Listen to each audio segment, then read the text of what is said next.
আজই শুরু মাইক্রো অবজারভারদের প্রশিক্ষণ। নজরুল মঞ্চে প্রশিক্ষণ দেওয়া হচ্ছে। ভোটারদের দাখিল করা নথির বৈধতা খতিয়ে দেখবেন তারা, কিভাবে তারা এই দায়িত্ব পালন করবেন আজকে সেটাই বোঝানো হবে মাইক্রো অবজারভারদের। আজ 4000-এর বেশি মাইক্রো অবজারভারকে প্রশিক্ষণ দেওয়া হবে। কেন্দ্রীয় সরকারের বিভিন্ন দপ্তর যেমন ব্যাংক, এলআইসি, বিভিন্ন জায়গা থেকে মাইক্রো অবজারভার নিয়োগ করেছে নির্বাচন কমিশন। একটি বিধানসভা এলাকায় একজন ইআরও এবং 10 জন করে এইআরও শুনানি করবেন। প্রতি শুনানি পর্বে হাজির থাকবেন মাইক্রো অবজারভাররা।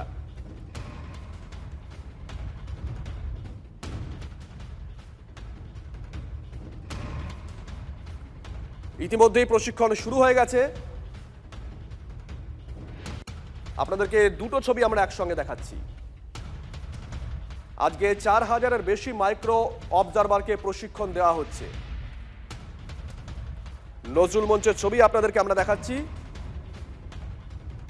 পাশাপাশি আপনাদেরকে দেখাচ্ছি সিও তিনিও পৌঁছে গেছেন। এদিকে এসআইআর এ শুধুমাত্র আনম্যাপিং এর কারণেই তলব করা হচ্ছে প্রায় 32 লক্ষ মানুষকে। সন্দেহ তালিকায় আরো 1,38 লক্ষ। এক মাসের মধ্যে এই বিপুল সংখ্যক মানুষের শুনানি নিয়ে সন্দিহান রাজনৈতিক মহল। শুধুমাত্র বারাসতেই আনম্যাপিং এর সংখ্যা 33,000। শুনানির জন্য বরাদ্দ মাত্র 33 দিন। টেবিল ধার্য হয়েছে 11টি। প্রতিদিন টেবিল পিছু সর্বাধিক 150 জনের শুনানি হতে পারে। সেক্ষেত্রে জনপ্রতি নথি যাচাইয়ের জন্য বরাদ্দ থাকবে মাত্র কয়েক মিনিট। এই অল্প সময়ে কিভাবে নথি যাচাই সম্ভব প্রশ্ন তুলছে সবকটা রাজনৈতিক দলই। এসআইআর এর খসড়া তালিকা প্রকাশ হয়ে যাওয়ার পর নির্বাচন কমিশনের এখন সবথেকে বড় চ্যালেঞ্জের জায়গা হচ্ছে আনম্যাপিং হিয়ারিং। অর্থাৎ যে সমস্ত মানুষের আনম্যাপিং রয়েছে সেই আনম্যাপিং মানুষগুলোকে বিডিও অফিসে ডেকে নিয়ে এসে তাদের হেয়ারিং করানো।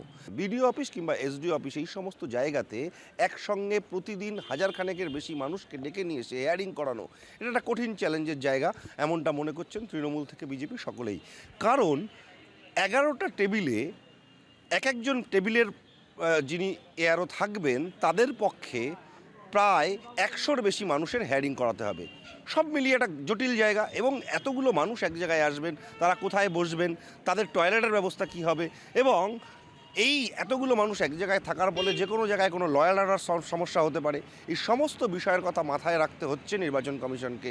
সব মিলিয়ে নির্বাচন কমিশনের কাছে একটা কঠিন চ্যালেঞ্জ যে এই 7 ফেব্রুয়ারির মধ্যে যথার্থভাবে হেয়ারিংয়ের কাজ সমাপ্ত করা। TV9 বাংলার জন্য সুকান্ত মণ্ডলের সঙ্গে দীপঙ্কর দাসের রিপোর্ট, উত্তর 24 পরগনা। এই যে 100 লোক করে ডাকা এবং সেই ডেকে সেইখানে সেই ব্যবস্থা রাখা, অর্থাৎ একটা বড় জায়গা হতে হবে।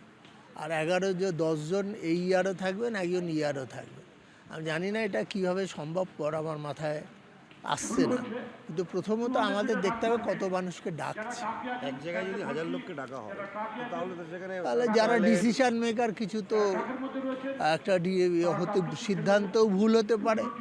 আবার এই একটা জায়গায় যদি 1100-1200 করে লোক রোজ যায়, সেটাও তো একটা প্রবলেমের ব্যাপার। ল অ্যান্ড অর্ডার অমুক অনেক কিছু আছে।